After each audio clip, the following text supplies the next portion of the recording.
Welcome students, welcome to Gubaya College of Pharmacy, Gubaya online classes. So today's subject we will learn is pharmaceutical jurisprudence, and chapter is pharmaceutical legislation in India. First question comes is, what is pharmaceutical jurisprudence? Pharmaceutical means the terms related to pharmacy, and jurisprudence is mainly come if we split that juris and prudentia. Prudentia is a Latin word, and both are Latin words. Juris means law and prudentia means knowledge. So law of knowledge of which is used in pharmacy is pharmaceutical jurisprudence. So what we learn today is what is pharmaceutical jurisprudence, objectives, origins, and drug inquiry committee, recommendation of the committee, outcomes of this committee, central, different states who prepare the acts, and types of committees. So firstly, introduction is law intended to regulate and control various aspects of social life. So in simply language we can say कि for discipline and regulation to make life simple, we have some restrictions and responsibilities and rights which we call laws, and the aspects may be classified as social, economical, and political legislation. So simply, don't be so complicated. Simply in Hindi, if I want to say that who affect your social life, economical life, and political things is the law knowledge. Firstly अगर define करूँ pharmaceutical legislation को, तो ये mixed legislation है या mix law है that which overlapping covers both social and economical aspect of the society. So it will, if these laws are not there, या legislation are not there, our social life and economical life both will be hampered. Objective, सबसे बड़ा objective pharmacy से related, अगर drugs सही नहीं मिलेंगी तो किसको नुकसान होगा? तो सिंपली फर्स्ट क्वेश्चन, अगर क्वालिटी मेडिसिन की सही नहीं होगी तो क्या होगा? अगर क्वालिटी को चेक करना है तो क्या टेस्ट करने पड़ेंगे? अगर कोई मेडिसिन ली जाती है तो उसके क्या साइड इफ़ेक्ट हो सकते हैं? अगर सिंपली हम सोचें एक कॉमन मैन को देख के, तो सबसे पहले वो लेगा तो अगर वो उसकी एफिकेसी देखेगा कि वो वर्क करती है या नहीं करती है. तो पर्पस सिंपल सा था कि जो पेशेंट रिसीव कर रहा है ड्रग, वो उसकी रिक्वायर्ड क्वालिटी क्या होनी चाहिए, उसको कैसे टेस्ट करेंगे, उसको कैसे इवेलुएट करेंगे for safety as well as efficacy for their intended use. तो pharmaceutical legislation associate with the health of the society because it's directly go with the patient. अगर वो अच्छे से काम नहीं करेगी, तो मेडिसिन अच्छे से काम नहीं करेगी, तो पेशेंट की या सोसाइटी की हेल्थ पे इफ़ेक्ट पड़ेगा.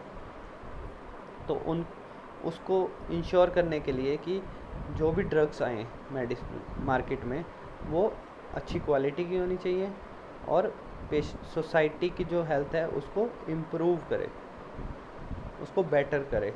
उसके लिए ये लॉज बनाए गए. ओरिजिन, तो फार्मास्यूटिकल लेजिस्लेशन इंडिया में कब आया? इन 1811 में, 1811 में फर्स्ट केमिस्ट शॉप खोली गई मिस्टर बैथगेट ने, और ये कहाँ खोली थी? कैलकाटा में.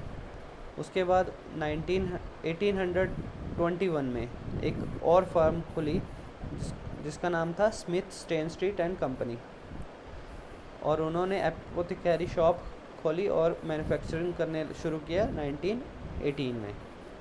1910 में जो मिस्टर बेथकेट थे उन्होंने मैन्युफैक्चरिंग शुरू की टिंचर और स्पिरिट्स की। 1901 में बंगाल केमिकल और फार्मास्यूटिकल वर्क्स आचार्य पीसी चौधरी ने एक स्मॉल फैक्ट्री कलकत्ता में लगाई। उसके बाद 1903 में प्रोफेसर टी के गज्जर ने एक छोटी सी फैक्ट्री खोली परेल में, और उसका नाम था Alembic pharmaceutical company. Because India की पॉपुलेशन बहुत अप्रॉक्सीमेट 10 to 15 करोड़ और 20 करोड़ थी एट दैट टाइम, तो these units are not sufficient to fulfil the need of Indian public. तो मोस्ट ऑफ द मेडिसिन क्या करते थे, इंपोर्ट होती थी, और इंपोर्ट करने वाली कंट्रीज़ कौन थी, यूके थी, जर्मनी थी, फ्रांस थी। First world war 1945 first world war में द नीड वाज इम्प्रूव्ड, ज़्यादा नीड थी और कुछ फैक्ट्रीज खुल चुकी थी, तो नीड को इम्प्रूव हो गया। Demand of indigenous drug was also improve, और जो इंडिया में ही बनी हुई ड्रग्स की डिमांड इम्प्रूव हुई, और कंपटीशन जो था वो बहुत अनहेल्दी हो गया, और इंडियन मार्केट में जैसे बाढ़ ही आ गई इन्फीरियर और सबस्टैंडर्ड और इवन हार्मफुल ड्रग्स की। रीज़न क्या थे, मेनली रीज़न थे कि कोई लॉज नहीं थे जो इनको बता सके कि ये ऐसी क्वालिटी होनी चाहिए, कोई टेस्ट नहीं हो पा रहे थे कि वो इम्प्रूव कैसे, हम चेक कैसे करें कि उनकी क्वालिटी अच्छी है या नहीं अच्छी, और उसकी इवैल्यूएशन भी नहीं हो पा रही थी।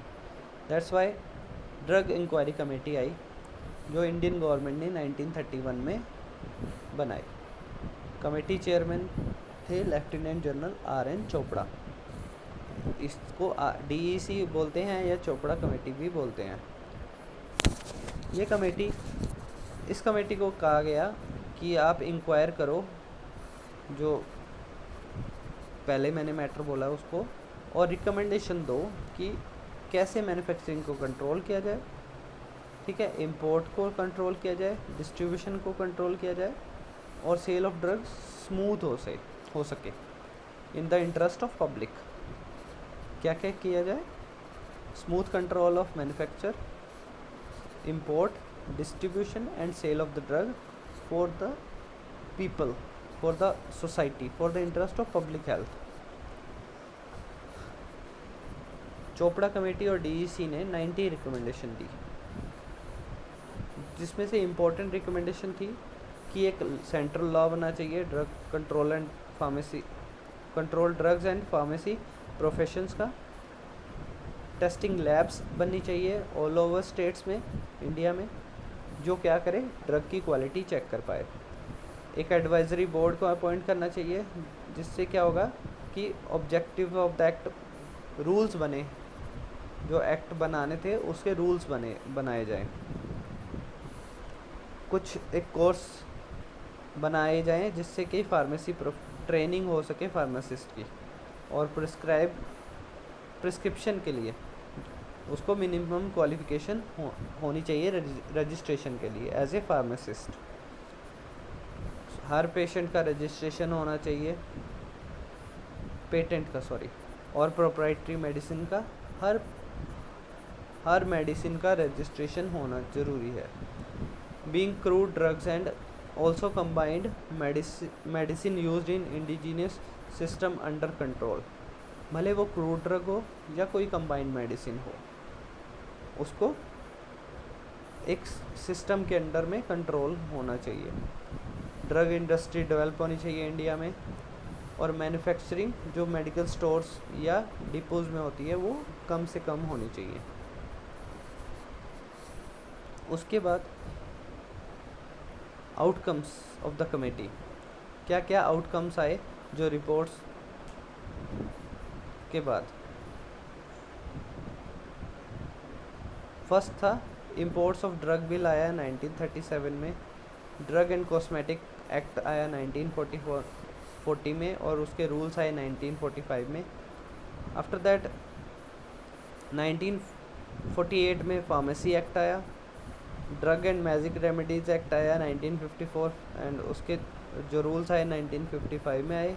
मेडिसिनल और टॉयलेट प्रिपरेशन के जो एक्ट आया 1955 में आए, और जो उसके रिगार्डिंग रूल्स है वो 1956 में आए।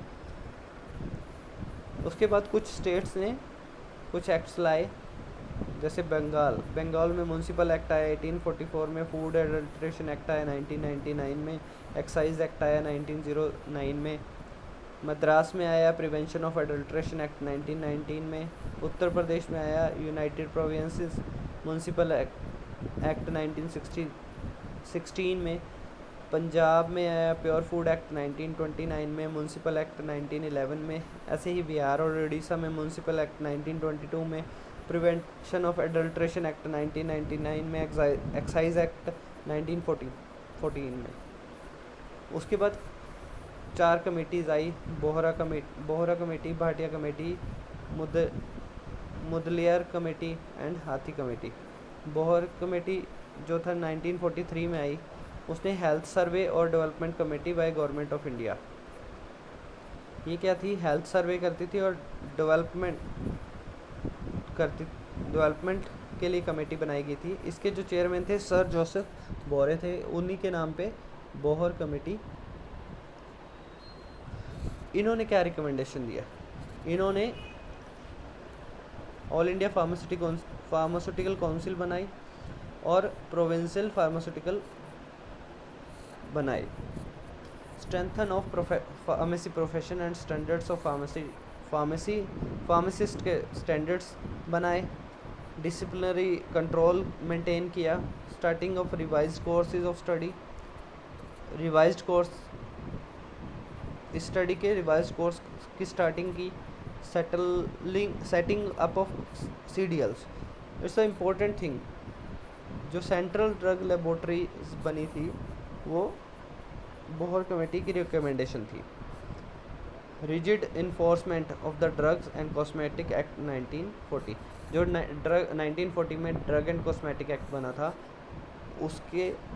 उसके जो भी लॉज थे उसको एक रिजिड इन्फोर्समेंट, मतलब उसको लागू करने के लिए सख्त कदम इन्होंने उठाए थे। रेफरेंसेस, तो ये जो सारा मटेरियल था इन 4 बुक से मैंने लिया है। NK Jain, K Sampath, doctor SP Agarwal and doctor Rajesh Khanna की text book of pharmaceutical jurisprudence and ethics है, और BM मैथल की एक text book of forensic pharmacy से लिया है। Thank you students.